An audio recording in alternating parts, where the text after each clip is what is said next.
de tus extrañas. Un pueblo será más fuerte que el otro pueblo y el mayor servirá al menor. Los objetivos para la lección son los siguientes. Vamos a ver la importancia que tuvo el Antiguo Testamento. En el Antiguo Testamento, la pureza racial de la familia como medio para constituir a Abraham en el portador de la promesa de crear un pueblo fiel a Dios. El significado vital que tiene una familia en el cultivo y la comunicación de la redención cristiana de la vida. Y nuestro contacto con el mundo puede bloquear la primogenitura cristiana o puede facilitar nuestro testimonio cristiano dependiendo de nuestro conocimiento y fidelidad a Cristo. En el vocabulario tenemos dos términos. Uno es Padán Aram, que significa camino de Aram. Y la mención del lugar tiene importancia porque indica el origen arameo de Abraham, padre de Israel. Y el próximo término es primogenitura, que es el derecho de heredar los bienes del padre de la familia que tiene el hijo mayor en la familia judía. Esos bienes son económicos y para el hijo mayor son de doble proporción de lo que reciben los demás. Sumado a los bienes materiales, el primogénito hereda el liderato familiar. Así que es diferente a nosotros, ¿verdad? Aquí los hijos heredan en igual proporción.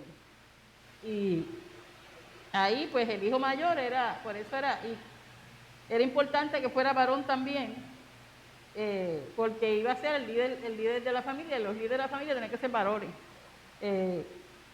Así que esos son los términos que nosotros vamos a ver en esta mañana. Y vamos a ver cómo comienzan los conflictos, muchas veces en una familia que comienzan, mire, desde el inicio de los hijos. Pero vamos a ver también, ¿verdad?, cómo la promesa de Dios se cumple a pesar de las dificultades que puedan aparecer en la familia. Así que vamos al texto bíblico, estamos en Génesis 25 y vamos a leer primeramente el 19 y el 20. Johnny, ¿puedes leerlo? Sí.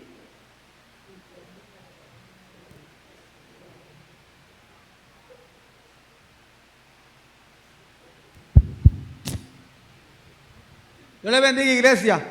La palabra lee en nombre del Padre, del Hijo y del Espíritu Santo, y la iglesia dice, amén. Esta es la historia de Isaac, el hijo de Abraham. Isaac tenía 40 años cuando se casó con Rebeca, que era hija de Betuel y hermana de Labán, los arameos que vivían en Padán Aram. Okay. Fíjese que aquí pues nos afirman que ya Abraham tuvo su hijo, que lo llamó Isaac, ¿verdad?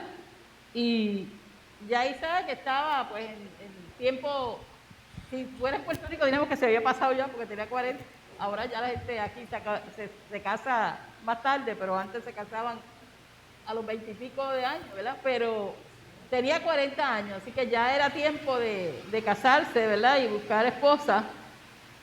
Y dice que necesitaban buscar una esposa para Isaac y trataron de buscarla que fuera más o menos, ¿verdad?, de su pueblo, como diríamos en Puerto Rico, para no dañar la casa, ¿verdad?, para mantener la pureza de la raza, ¿verdad? Y vemos también que Rebeca dice que era de Padán Aram, era familia, ¿verdad?, de Betuel, y que lo que hace es tratar de cultivar que esa raza se mantenga, ¿verdad?, y mantenga la sucesión.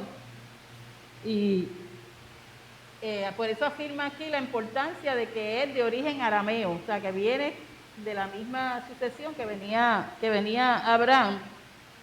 Estaba en la misma sucesión familiar, así que se mantenía esa pureza racial que era bien importante en el tiempo de Abraham y bien importante para mantener esa pureza de pueblo, ¿verdad?, de seguir la herencia de pueblo. Y sucede una situación casi similar a la que pasó con Sara y Abraham, y era que Rebeca era estéril. Fíjense que se repite, ¿verdad?, una situación similar. Lo único que ellos eran más jóvenes. Pero dice que Isaac oró a Dios. Él se presentó delante del Señor. Y por esta situación, ¿por qué? Porque si Isaac no tenía hijos, pues la promesa de Dios se rompía, no se iba a cumplir. Y oraron a Dios, ¿para qué? Para tener hijos. Y nosotros, yo pensaba, ¿verdad? ¿Cuántas cosas nosotros ponemos delante de Dios?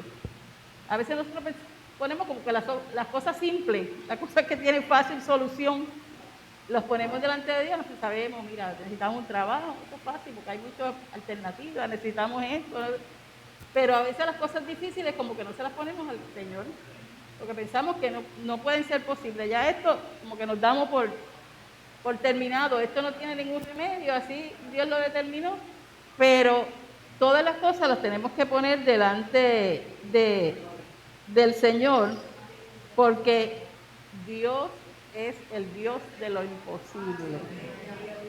Y como afirmábamos la vez pasada, la promesa del Señor siempre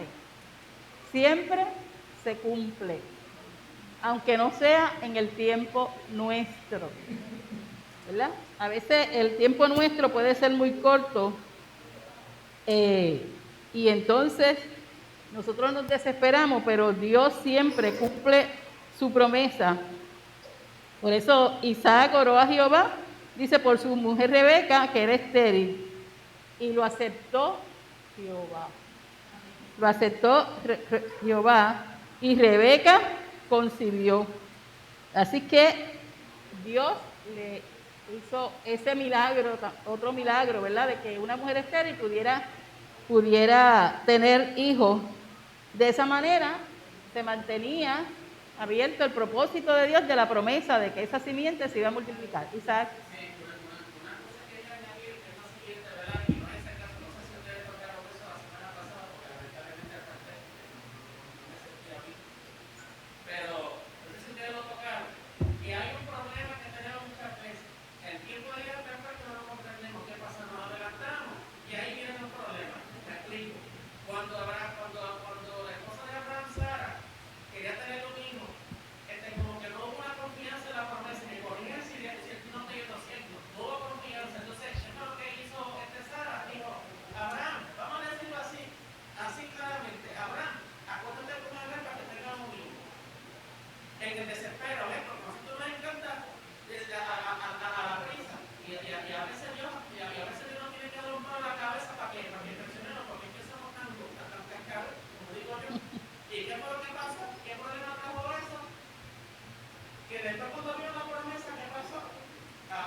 Así es.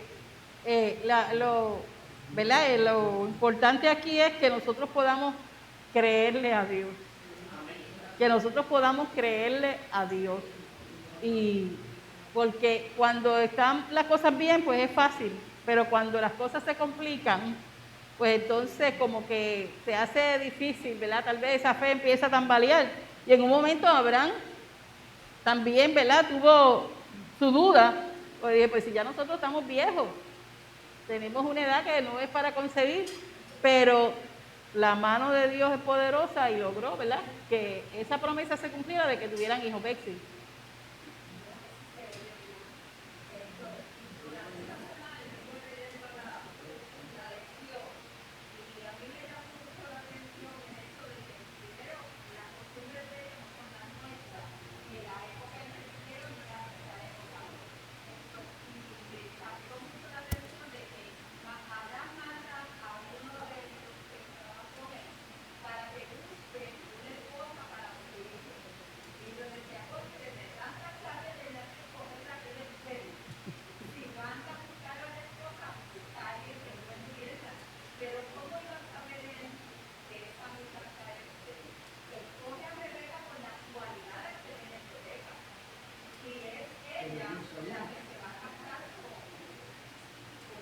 Con Isaac.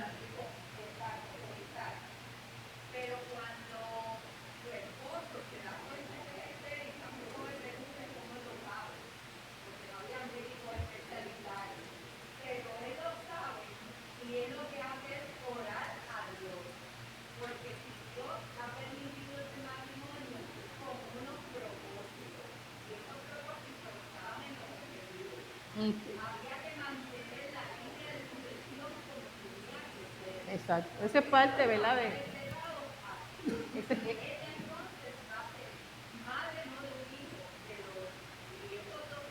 Ya, ya, no te adelante.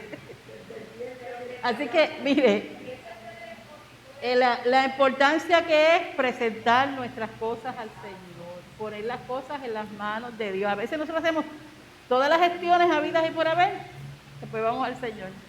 Cuando vemos que todas las puertas se cierran, entonces vamos al Señor. Cuando la primera cosa es todo, presentarlo primero delante del Señor. Así que Isaac oró. Mire, y otra de las cosas que vemos aquí, ¿verdad?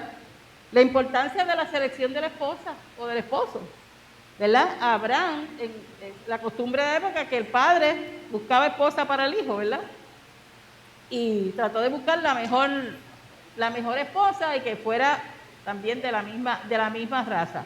Mire, eso también es importante hoy, que los jóvenes, ¿verdad?, escojan otras jóvenes o las muchachas, un joven que ame al Señor, que valore al Señor, porque eso es tan importante.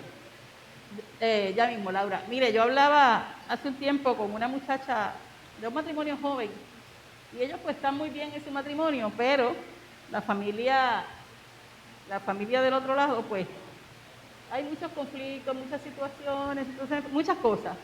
Y ella me decía, si las muchachas supieran que uno no se casa solamente con el novio, uno se casa con la familia y se trae todos los problemas que hay, va a heredar todos los problemas que hay en medio de esa familia. Y yo creo que es algo que a veces, ¿verdad? Yo sé que, como dicen, que el amor es ciego, cuando uno se enamora no ve otras cosas, pero hay que ir y aconsejar a los muchachos, ¿verdad? Y los dirigiendo a hacer la mejor selección y sobre todas las cosas, que sea alguien que ame al Señor, porque eso es base para un buen hogar, para que la familia tenga unas bases de valor y principios cristianos. Laura.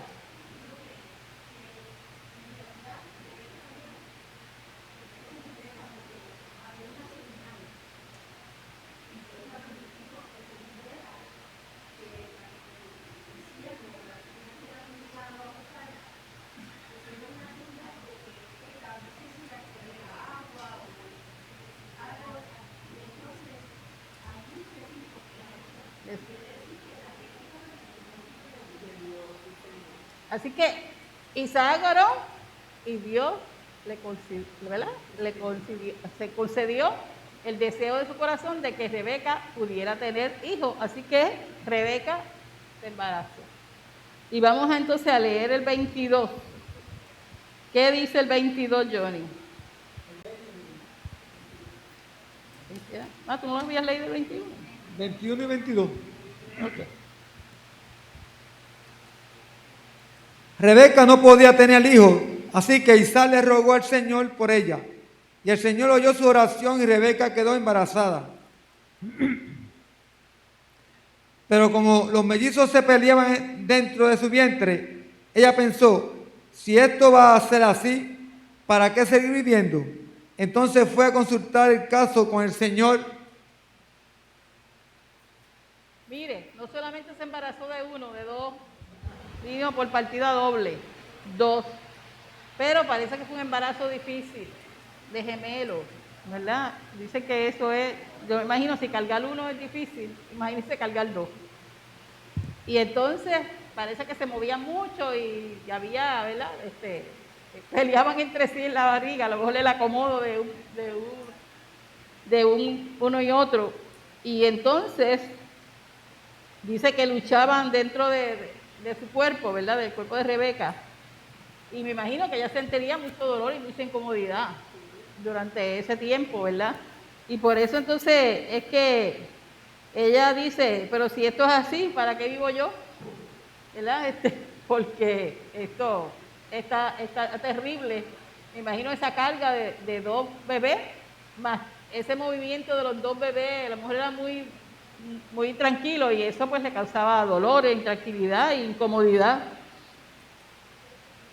Esto realmente lo que significa que ella, ante el dolor que le ocasionaba la lucha de las dos criaturas, se le hacía la vida insoportable. Yo me imagino que era terrible los dolores, el cansancio, el movimiento, moverse, hacer las cosas, tenía que ser terrible, terrible. Mire, a mí los embarazos me dan un dolor de espalda, que yo era el peso me da un dolor terrible en la espalda. Y eso es incómodo. Entonces el embarazo no es una enfermedad, ¿verdad? No es que usted no pueda hacer las cosas, todo se puede hacer, pero trae sus dificultades. Y entonces ella tenía bastantes dificultades con el embarazo. Así que ella se sentía incómoda, inclusive hizo esa expresión, pero dice que fue a consultar a Jehová. O sea, que vemos ese ejemplo de cómo en todo iban delante de Dios. En todos los asuntos de ellos iban delante de Dios. Y aunque vamos a ver que cometieron unos errores, ¿verdad? Hubo errores en esta familia, pero el amor a Dios y la fe en Dios siempre se mantuvo. ¿Tú ibas a decir algo, Margarita?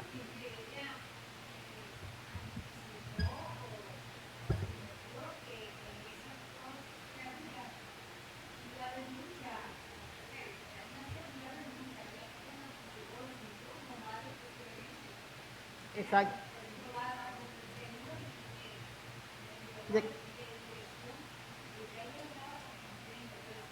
Exacto. Y entonces dice el 23, Jehová les respondió, 2 naciones hay en tu seno, 2 pueblos divididos desde tus extrañas, un pueblo será más fuerte que el otro, y el mayor servirá al menor. Así que yo me imagino que esta respuesta de Dios le causaría mucha incertidumbre a Rebeca, porque le está diciendo que va a haber luchas entre ellos, ¿verdad? Y que va a haber división. ¿Y quién quiere que su familia se divida? Nadie, ¿verdad? Lo más preciado yo creo que uno tiene es la familia. Y el anhelo de los padres siempre es que estén unidos, los hermanos y hermanas que estén unidos, que no estén divididos. Y decir que el menor iba a servir al mayor, recuerde que el mayor es el que hereda. El mayor es el que se convierte en líder de la familia. O sea, el mayor es el que tiene unos privilegios que no tiene el menor. Y eso, pues, tendría que causar incertidumbre. O sea, ¿cómo es posible? ¿Qué va a pasar porque ella no sabía qué iba a pasar todavía? Que sea el mayor el menor, el mayor el que va a servir al menor, Bexi.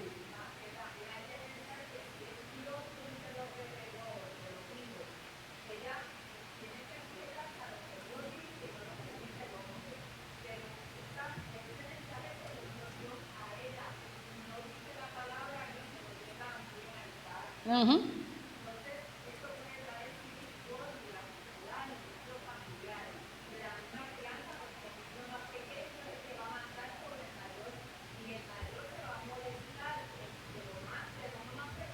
Exacto, o sea que desde el inicio hay una lucha entre los dos hermanos. Y lee el 24, Johnny. El 24 y 25. Llegó al fin el día que Rebeca tenía que dar a luz y tuvo mellizos. El primero que nació era pelirrojo, todo cubierto de vello, y lo llamaron Esaú. ¿Y el 25 lo dice? Sí. ¿Ya? Ok. Nacieron los gemelos. Y aquí describe, ¿verdad?, las características físicas de esos gemelos. Uno era rubio y velludo. Y dice que el otro estaba como unido, ¿verdad? Lo estaba como agajando por el talón. estaban bien unidos porque el otro estaba amarrado, uno amarrado al otro. Y en la descripción que se hace de los nombres de los dos hijos eran Jacob y Esaú. Esaú era el mayor, Jacob era el menor. Y yo pensaba, ¿verdad?, cómo a veces en la familia, ¿verdad?, porque, digamos, tienes dos varones y nació una niña, entonces le damos toda la atención a la niña y como descuidamos un poco los varones. O porque uno es más inteligente, más sociable, más alegre, tiene talentos porque hace esto, hace aquello otro, entonces nosotros como que a veces se deja de un lado a los otros hijos. ¿Cuán importante es que a todos los tratemos por igual? ¿Verdad? Que a veces hay hijos o hijas que necesitan mayor atención, ¿verdad? Porque si nace un niño que está enfermo, pues ese niño en ese tiempo necesita mayor atención o tiene unas condiciones especiales, pues necesita mayor atención. Pero el amor tiene que ser igual para todos, por igual para todos. Así que el primero, el mayor era Esaú, que era el rubio y velludo, y el segundo, que era Jacob, era el que estaba agarrando a Esaú por el talón. Y esta es una descripción, ¿verdad?, simbólica, yo digo, de cómo era la lucha de ellos dos desde antes del nacimiento, desde antes que nacieran, y cómo esa lucha llevó, ¿verdad?, a seguir esa trascendencia en la historia. Pero yo digo, ¿verdad?, que vamos a verlo después, que aunque hubo unos errores de Rebeca, ¿verdad?, de que engañaron de alguna manera a Isaac, pero después vemos a través de la historia, lea la historia completa para que puedas ver todos los detalles, porque vamos a ver a través del tiempo después que Jacob se va y huye, ¿verdad?, porque tenía miedo de su hermano, cómo él, esa narración que hay en la Biblia, cuando él pelea con el ángel para recibir la bendición de Dios, ¿verdad? Y dice, el corito dice, y no me voy de aquí hasta que no me bendiga. Mire, eso es que en el corazón de él estaba ese amor y esa fidelidad a Dios. Y cometí errores, pero aquí estoy. Y aquí estoy para recibir tu bendición. Yo no quiero perder tu bendición. Y eso lo vemos a través de toda esta historia. Vamos a ver entonces 27 y 28, Johnny.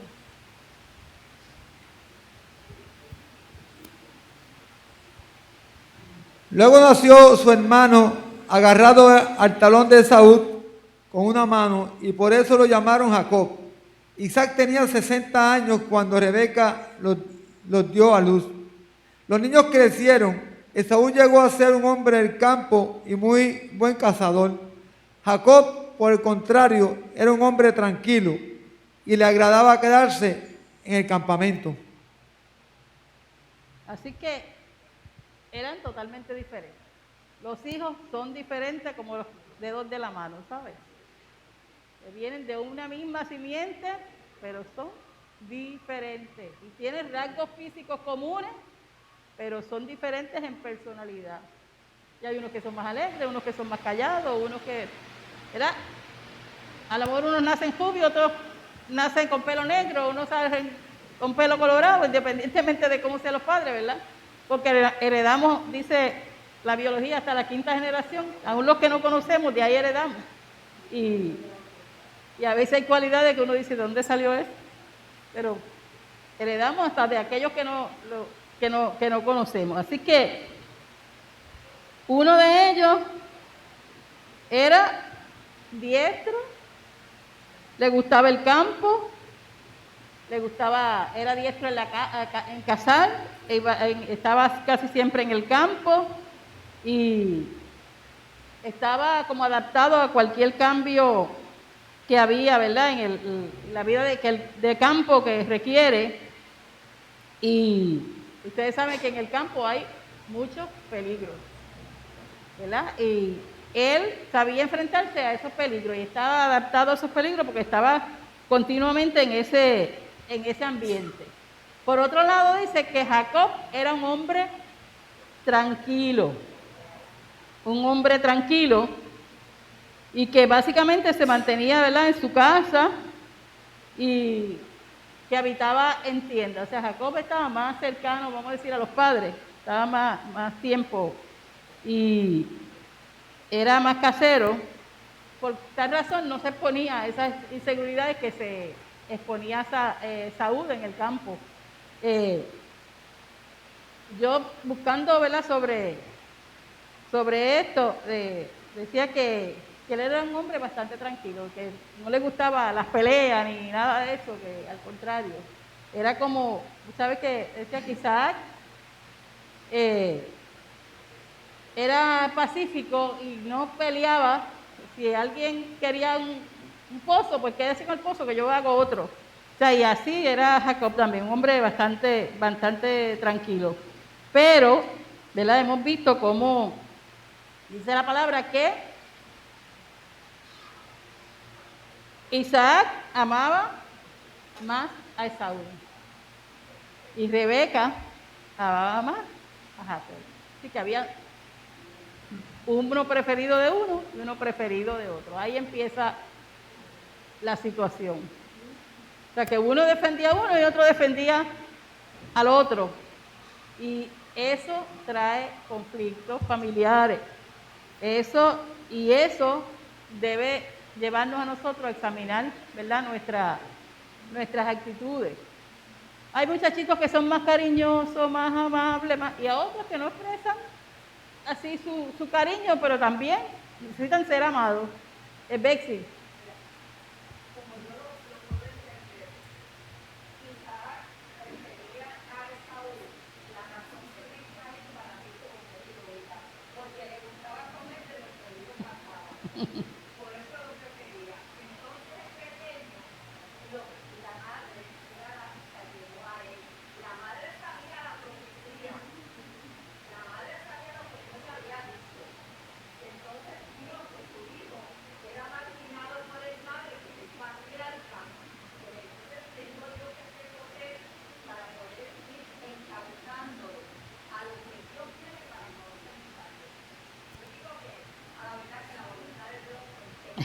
Dios.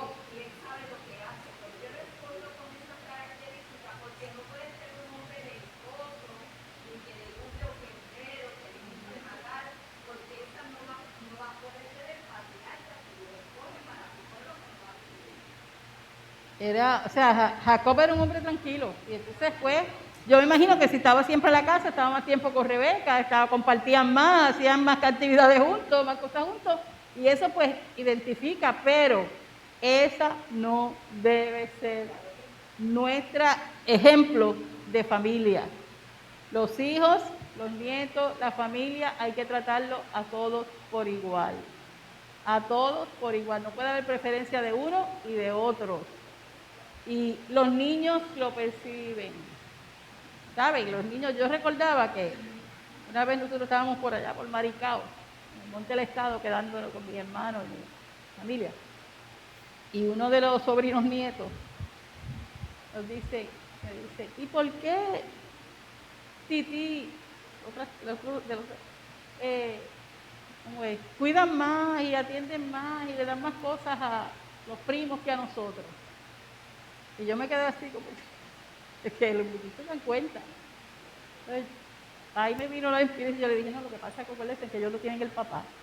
Y como ellos no tienen el papá, pues ellos lo protegen más. Ustedes tienen su papá, su mamá y tienen el cuidado completo. Pero los niños se dan cuenta cuando hay preferencia. Y especialmente en la casa.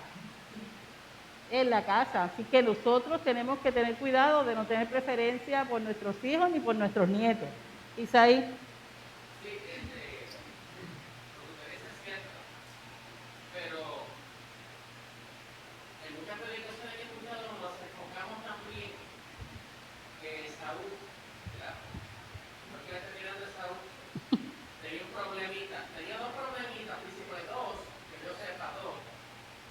fue que era una persona que cuando quería algo era capaz de vender su primogenitura. La primera vez cuando Jacob le ofreció un guiso, porque le dañó, no tuvo esa malicia. Y la segunda fue que el papá y la mamá, el papá y su mamá la habían dicho no se casen con mujeres cananitas. Y él que hizo, se casó con ella. Eso fue de amargura para ellos. Sé que eso lo dice en la Biblia. Así que Salud tampoco no era muy allá que digamos, ¿no? Vamos a decirlo así, que fue como, a pesar de que él era rechazado, vamos a decirlo así, pero yo creo que él también fue negligente. Era como un poquito, era un poquito, como vamos a decirlo así, podrón. Eso es una cosa, es un detalle importante, pero lo que usted dice es cierto totalmente, porque eso se ve en todas las familias. Bueno, mire, y entonces los versículos de más adelante, lo que nos hablan, ¿ves? Lo que ocurre en un momento dado, que viene Saúl del campo, cansado, muriéndose, ¿verdad? Y con mucha hambre. Y dice que Jacob había preparado un guiso, un potaje bien bueno. Y me imagino que usted sabe que cuando uno tiene mucha hambre y pasa por un lugar que hay buenos olores a comida, uno desea de todo lo que hay. Es que, por eso dicen que no vaya al supermercado con hambre, porque se va a llevar todo lo que hay. Y él llegó, mire, hambriento, cansado, sudado. Y Jacob le ofrece ese guiso. Pero le ofrece ese guiso si él le vende la primogenitura. Y Esaú le dice, pues si yo estoy ya muriéndome, ¿qué más da? Si me voy a morir, pues quédate con la primogenitura porque yo me estoy muriendo. Y Jacob le dice, pero me lo tienes que jurar. Júrame en este día que tú me vas a dar la primogenitura. Y entonces le dice que sí. Llegan a ese acuerdo y entonces él le da el guiso, ¿verdad? Por eso es que se dice por ahí, mira, él vendió la primogenitura por un plato de lentejas. Por algo sin valor. Y uno de los que nos dice el pastor que escribe la lección es que nosotros tenemos que cuidar lo que Dios nos ha dado, que tenemos que valorar esa salvación que Dios nos ha ofrecido. ¿Por qué? Que no la perdamos por cosas insignificantes, que no la perdamos por estar enredados en el mundo, en las cosas del mundo. ¿Por qué? Porque podemos perderla por cosas sin valor, o algo tan valioso que le costó a Jesús la muerte en la cruz, que nosotros la perdamos por algo sin valor, por estar en cosas que no nos aprovechan en nada. Así que es una verdad. Así que lo que dice es que Saúl menospreció su primogenitura. Básicamente, cógela, mire, por una comida, por solamente una comida. Y nosotros tenemos que valorar lo que Dios nos ha dado, porque es demasiado valioso para nosotros. Así que Jacob en ese aspecto pues salió listo, ¿verdad? Y viendo la debilidad de su hermano, se aprovecha de eso. Y yo pensaba que nosotros juzgamos mucho a Esaú, pero nosotros como humanos somos débiles. Y esa debilidad humana a veces nos lleva a cometer grandes errores. Y a veces es bien fácil usted señalar a aquel o aquella que ha cometido un error y no nos miramos a nosotros.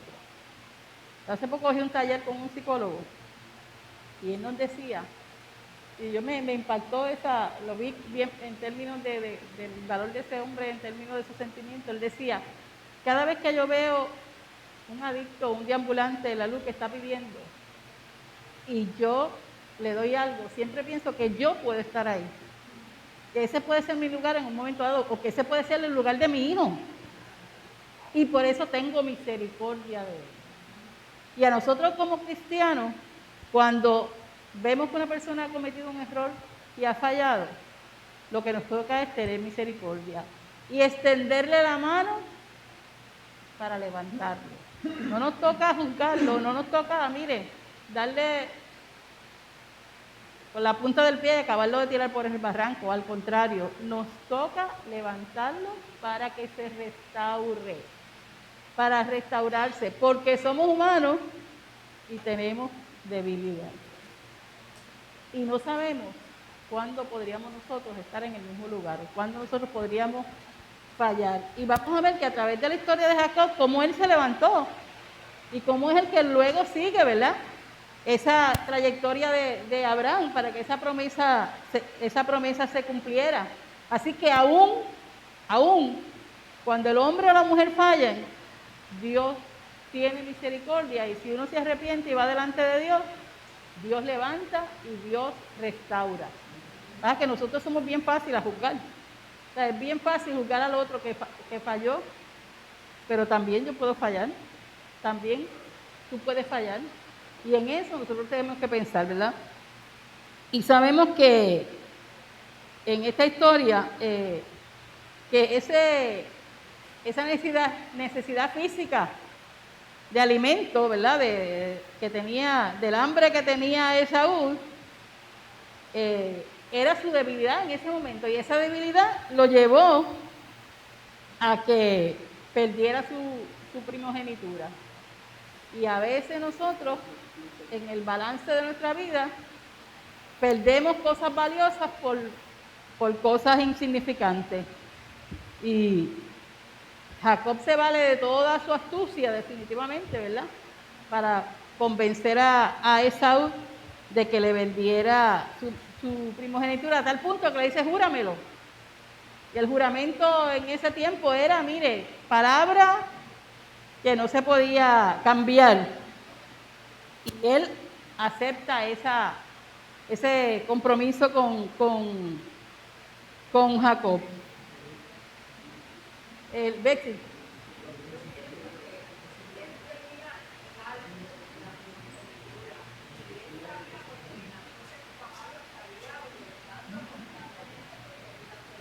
Uh-huh.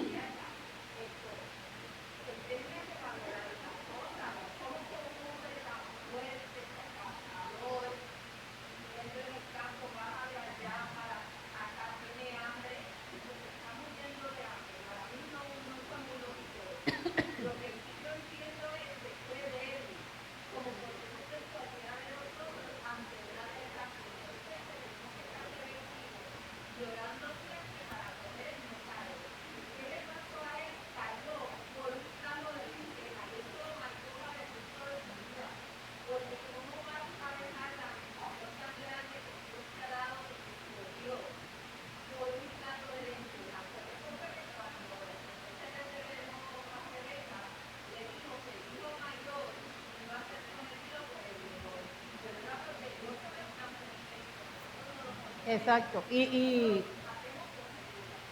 lo importante es que nosotros valoremos lo que verdaderamente es valioso. Lo que es importante no lo podemos dejar por lo que en un momento dado nos puede satisfacer y que es momentáneo y que pasa. Y tenemos que darle valor, ¿verdad?, a lo que Dios nos ha dado y ese sacrificio que Cristo hizo por nosotros. Recuerden que, como dijimos al principio, la primogenitura implica la herencia de bienes, doble, pero también el liderato de la familia. O sea, que ese primogénito iba a heredar todas las bendiciones que le dieron desde Abraham, todas las bendiciones que Dios le dio, incluía esa primogenitura, las bendiciones del pacto de Abraham. Desde ahí, desde esa bendición que Dios da a Abraham, todo eso lo iba a heredar él como primogénito de la familia, al adquirir la primogenitura. Así que era algo bien, bien valioso. Así que tenemos que tener en cuenta eso. Y como decía Betsy, miren, nosotros somos débiles también y tenemos que pedirle al Señor de día en día que nos fortalezca en la fe, que nos mantenga firmes en Él, que podamos siempre mirarlo a Él, no mirar a un lado ni a otro, porque si miramos a un lado y a otro fallamos. Si miramos a nuestras circunstancias, perdemos la fe porque, mira, Yo sigo igual, al contrario, cada vez se complica más la cosa. Ay, mi situación familiar cada vez está peor. Ay, mi situación financiera cada vez se complica más. Mi salud, si nos enfocamos en eso, vamos a caer. Pero si nos enfocamos en que el Dios a quien nosotros le hemos creído es un Dios todopoderoso, es un Dios fiel, es un Dios misericordioso, es un Dios compasivo, que conoce nuestra debilidad, entonces nos mantenemos firmes. Y eso fue lo que nos sirvió. Yo disculpa que está hablando mucho este tema, pero es una parte de este tema también. Y eso fue lo que le pasó a la esposa de Isaac, de Isaac. Ella hizo exactamente lo mismo que hizo Sara, adelantándose. ¿Por qué? Porque ella le dijo, y fue así, a Jacob, mira, le dijo, mira, hazme así, primero, porque cuando vea donde Jacob y te toque, te me ayudo, y él te dé la bendición a ti. Y eso es, ahí te voy a decir así, ella lo que hizo fue usar el engaño para que Jacob recibiera la bendición. ¿Y qué pasó? Otro conflicto más. ¿Por qué? Por hacer las cosas fuera de la voluntad de Dios, porque quizás Jacob hubiera tenido como quiera la herencia, quizás hubiera pasado otra circunstancia, Jacob hubiera recibido la bendición. ¿Pero qué pasó? Como nosotros nos gusta hacer las cosas por adelantado, queremos hacer el cualquier Dios, dañamos lo que Dios quiere para nosotros. Mire, no podemos ayudar a Dios. Dios sabe cuál es el tiempo perfecto. Y no podemos perder lo que Dios nos ha dado por cosas insignificantes. Tenemos que, esa fe en Cristo no la podemos perder por una satisfacción pasajera, por algo, ¿verdad? Pasajero y sin valor. Tenemos que valorarla y tenemos que amarla, ¿verdad? En todo tiempo. Y muchas veces pues nosotros como que la perdemos por cosas insignificantes, y vamos a ver que esta decisión trajo consecuencias de largo alcance, trajo consecuencias por tiempo largo. O sea, esto trajo conflicto entre los hermanos, uno tras otro, a tal punto que vamos a ver en la historia que Esaú, mire, amenaza a Jacob de muerte en un momento dado. Y Jacob tuvo que huir de su familia, irse con su familia inmediata, irse de la casa y huir, y estuvo errante por unos años huyendo de su hermano. O sea que las malas decisiones traen consecuencias con las que tenemos que cargar. Dios nos perdona, Dios nos restaura, pero hay consecuencias que las llevamos para siempre. Yo siempre digo cuando yo daba clase en la escuela superior, ¿verdad? Jovencita, yo le decía, tú sales embarazada de tu novio, eso es una carga para toda la vida. Y tu futuro se trastoca, porque no es lo mismo tener 17 años, irte a la universidad, estudiar aquí, ir allá, que tener 17 años y tener un hijo. Porque ya la vida cambia por completo.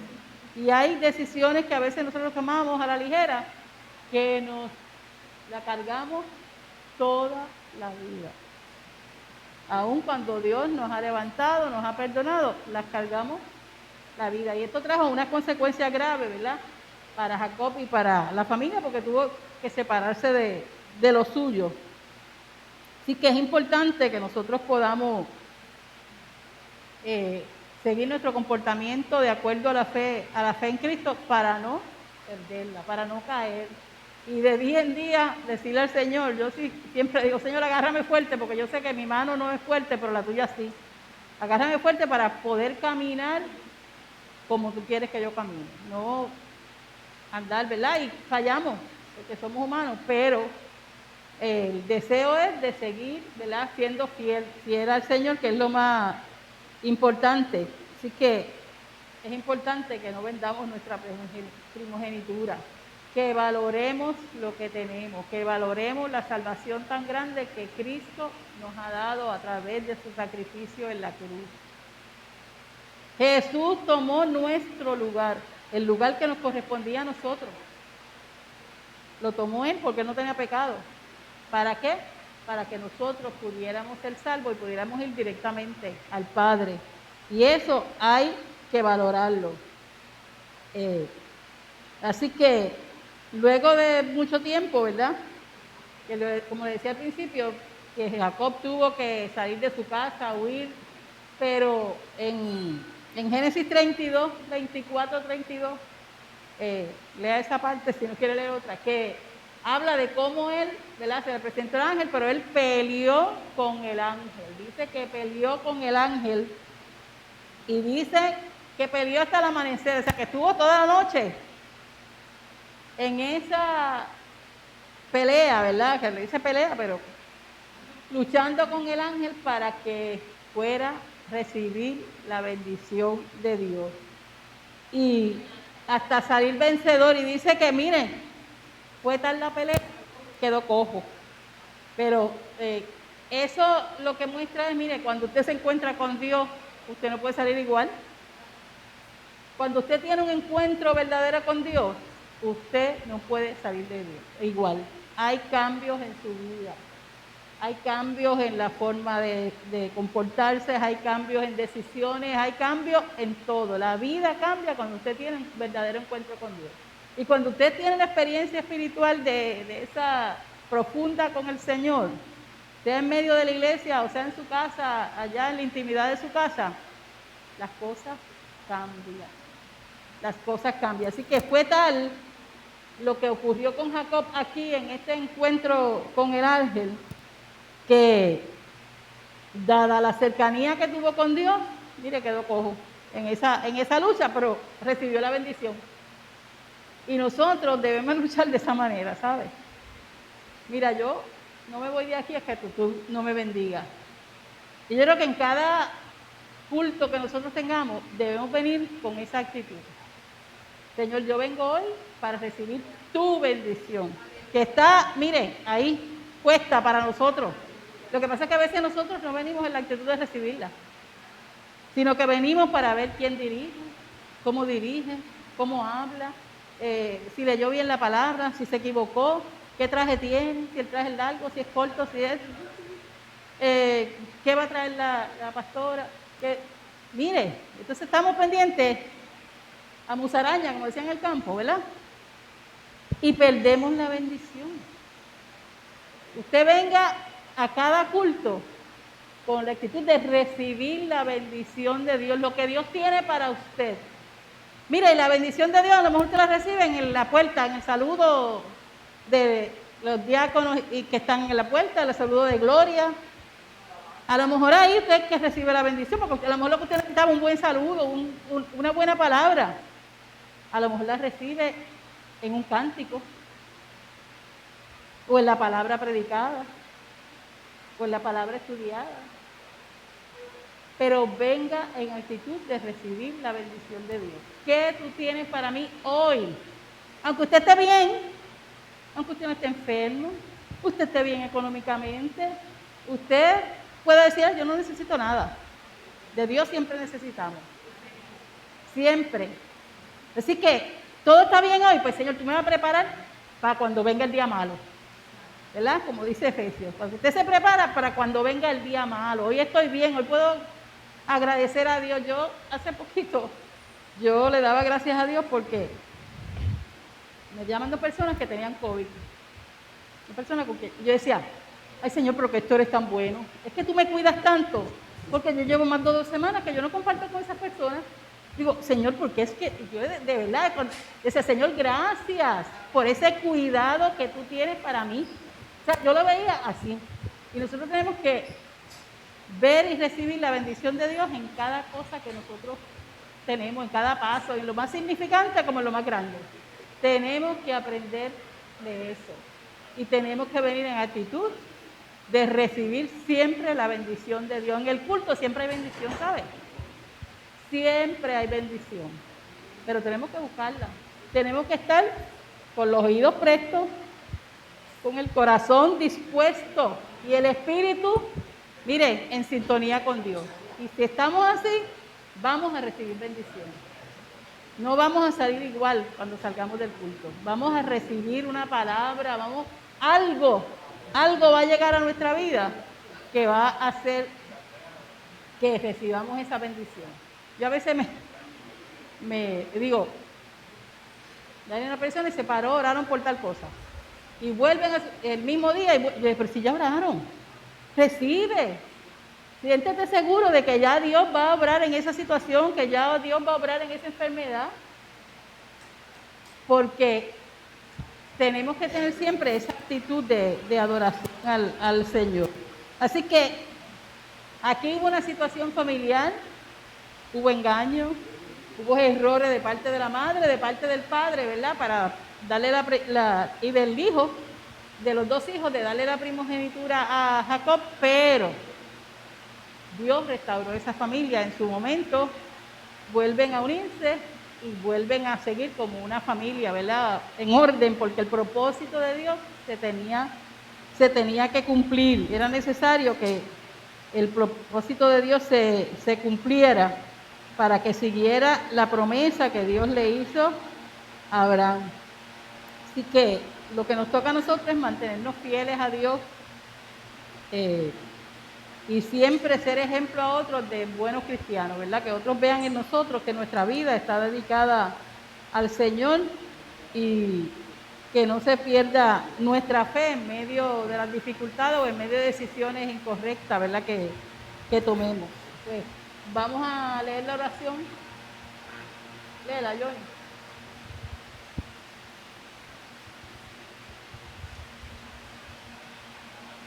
Oh Dios y Señor nuestro, te damos gracias porque, porque al elegirnos formamos parte, somos miembros de tu pueblo.